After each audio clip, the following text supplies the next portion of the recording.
네, 실전에서 시간 배분 어떻게 하는지 설명을 할게요. 자, 일단 여러분들 문제를 풀어봤을 텐데 여러분들이 이제 새로운 얘기를 하기 전에 꼭 명심하셔야 되는 게 있어요. 첫 번째, 여러분들은 거의 절대 다수죠. 이제까지 100점을 받은 적이 없다. 이거 기억하셔야 돼요. 두 번째, 그리고 주어진 시간 내에 문제를 풀기가 힘들다.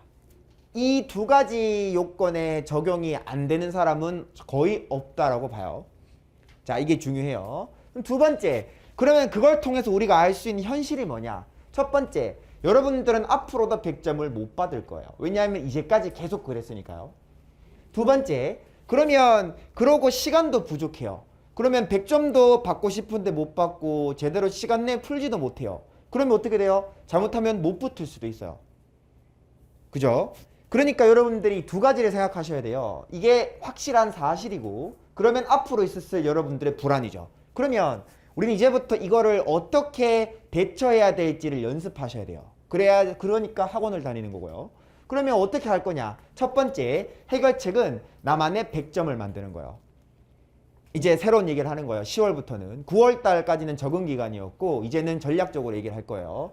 그래서 나만의 100점을 만들어야 한다는 거. 그러면 이거의 목표는 뭐냐?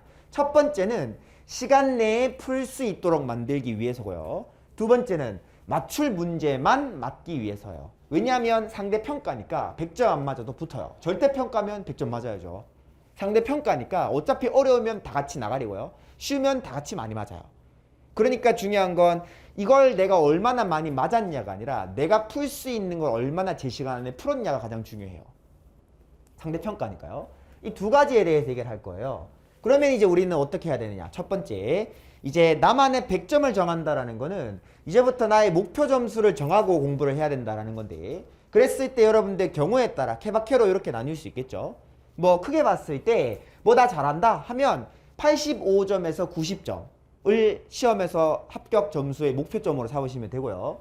그 다음에 뭐 애매하다 아니면은 내가 부족하다 등등이 있을 텐데, 여기서 여러분들이 이제까지 모의고사 받아봤던 점수의 평균 정도를 애초에 목표로 잡으시면 돼요.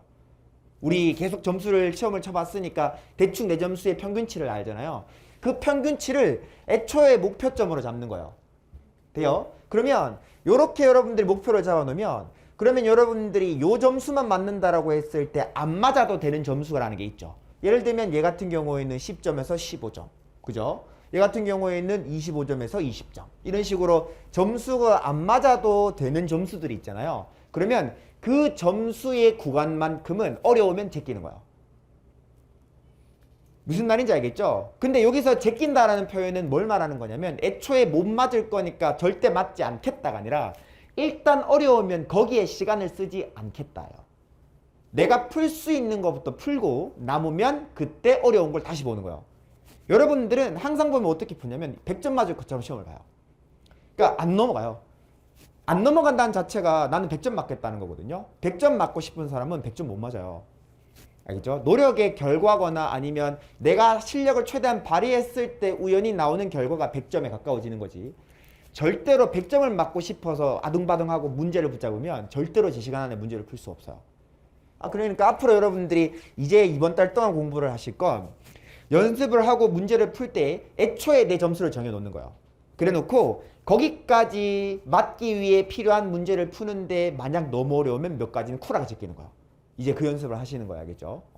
그래서 그 연습을 여러분들이 하면 나머지 문제를 포기하느냐? 아니죠. 그러면 반드시 신기하게 시간이 남게 돼요. 왜냐하면 내가 딱 시간 쓸 것만큼만 쓰고 나머지를 버리잖아요. 그러면 시간이 남게 돼요. 그러면 그 문제를 다시 풀어서 이 점수보다 조금 더 맞도록 만드는 거예요. 알겠죠? 이제부터는 이거를 연습할 거예요. 그러니까 여러분들이 풀 때 이제부터 이제 어떤 걸 하셔야 되냐? 두 번째, 이제 10월 달부터 우리가 하게 되는 거죠. 과목별로 이제 여러분들이 시간 배분을 정해놔요. 아직까지는 학교별로 정할 필요는 없는데, 내가 어휘, 문법, 논리, 독해를 한 문제당 몇 분 동안 풀 건지도 시간을 정해놓고요.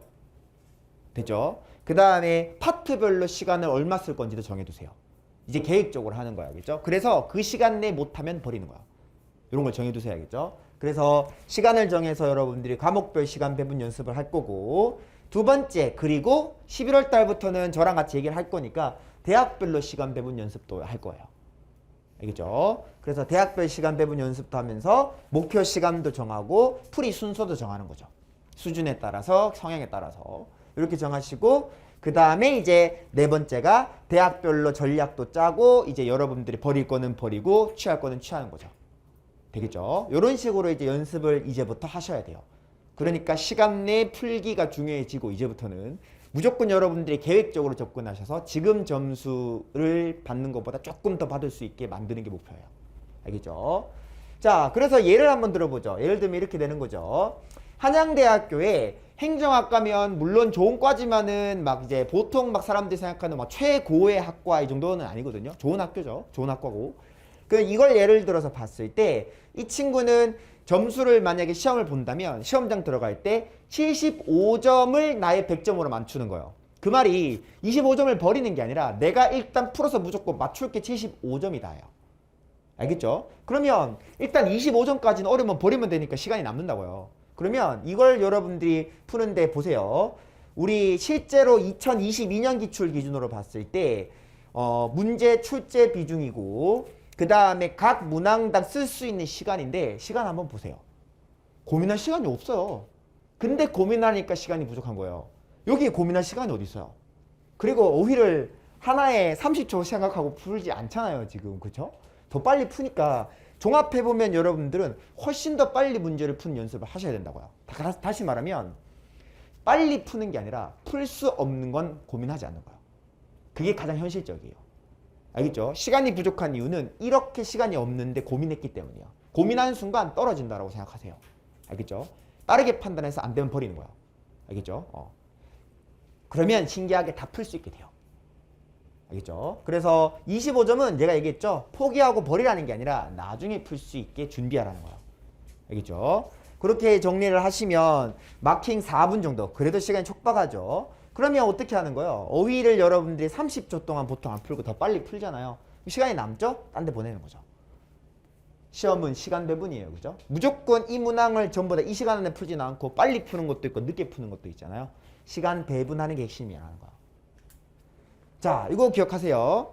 여러분들이 이제 문제를 풀 때 반드시 이거를 명심하셔야 되는데, 여러분들이 선택이라는 거, 선택과 집중이라는 말도 있는데, 선택한다라는 말을 사람들이 너무 긍정적으로 해석해요. 뭐냐면 선택은 내가 갖는 거잖아요. 갖는다라는 거는 내가 쥐었잖아요, 무언가를. 다른 걸 못 쥐게 된다는 뜻이에요. 여러분들이 시험장에 가거나 시험을 치면서 반드시 생각하셔야 되는 건, 안 풀리는 문제를 내가 풀려고 선택하는 그 순간 내가 풀 수 있는 문제를 포기하고 있는 거라는 걸 명심하셔야 돼요. 반드시 기억하세요. 시험에서는 여러분들이 무언가를 선택하는 순간 무언가를 포기하고 있는 거예요. 이걸 생각하면 절대로 붙잡을 수 없어요. 무슨 말인지 알겠죠? 그래서 문제를 계속 붙잡는 걸 선택하지 마시고 안 되면 버리세요. 알겠죠? 그거 꼭 명심하셔서 이제부터는 이제 정확하게 조금 더 전략적으로, 그냥 와서 마냥 문제만 푸는 건 의미가 없어요. 고민 계속 하시고 전략을 짜셔야 돼요. 알겠죠? 그렇게 여기까지.